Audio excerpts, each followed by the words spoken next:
Hello my dear students, welcome back and in this video you will learn electric field due to a thin large sheet of charge।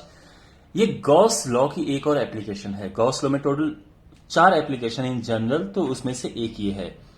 When we talk about large sheet of charge, what do we mean? देखिए, large sheet of charge means size of the sheet should be much more than the distance of this point at which we are supposed to find electric field। तो ये point P है और इस point पे हमें electric field find करना है। ये जो डिस्टेंस है इस पॉइंट की, यहां से ये डिस्टेंस, ये जो यूनिफॉर्मली चार्ज डिस्ट्रीब्यूशन हो रखा है एक लार्ज शीट पे, उसके कंपैरिजन में डिस्टेंस स्मॉल होनी चाहिए। तो हम कह सकते हैं कि ये एक लार्ज शीट है। ओके, सो अब इसका हमने इलेक्ट्रिक फील्ड फाइंड करना है अप्लाइंग गॉस लॉ। तो यहां पे एक गॉसियन सरफेस होनी चाहिए। तो प्रॉब्लम यह है कि गॉसियन सरफेस ना तो हम ऐसे कवर कर सकते हैं, ना इसको ऐसे में कवर कर सकते हैं। तो हमारे पास एक तरीका बचता है कि हम इतना हिस्सा इसका ले लें और इतना हिस्सा लेके ये गॉसियन सरफेस बन जाएगा। और वी मेक श्योर कि जो पॉइंट P है वो बिल्कुल इस सिलेंडर के टॉप पे आए। और इसी तरह से, बिकॉज ये गॉसियन सरफेस यूनिफॉर्म होनी चाहिए, तो वही इस तरफ भी आएगा। ये है इसकी गॉसियन सरफेस। इसका जो एरिया हमने लिया है, ये एरिया आप ए ले सकते हैं। दिस इज ए एरिया, और इस एरिया का हमने इस तरह से इसमें गॉसियन सरफेस ड्रॉ कर दिया है। So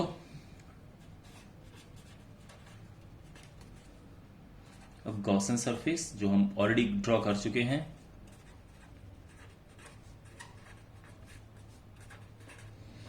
now applying Gauss law.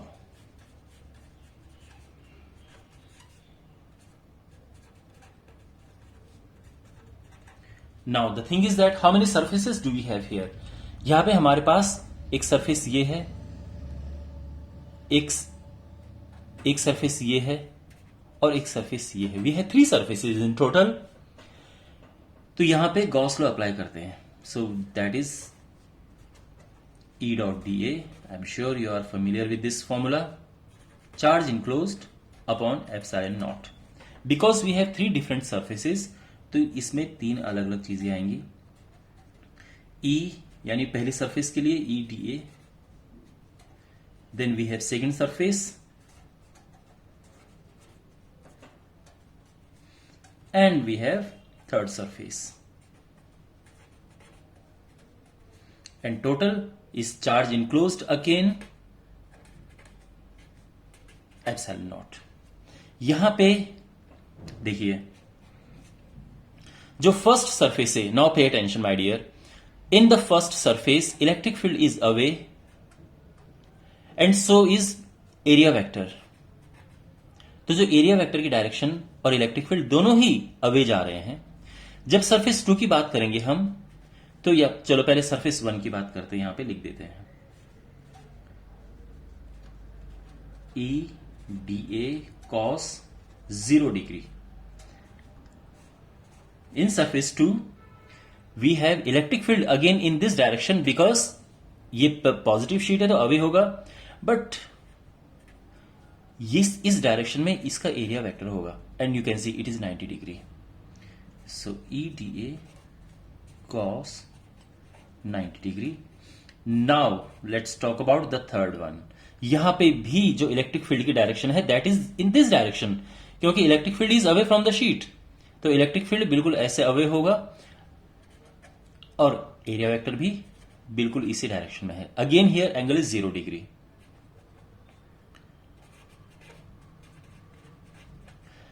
Now let's talk about charge enclosed.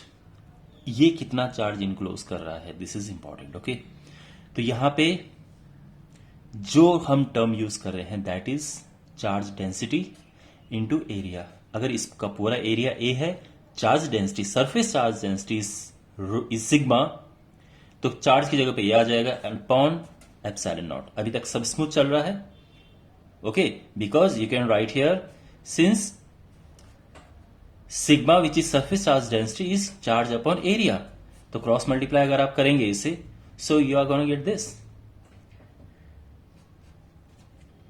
Now here यहां पे ई बाहर आया because that is constant, integration dA, ये 0 है, और यहां पे भी सेम सिचुएशन है, ई बाहर आया and integration dA and that is sigma A upon, okay smooth.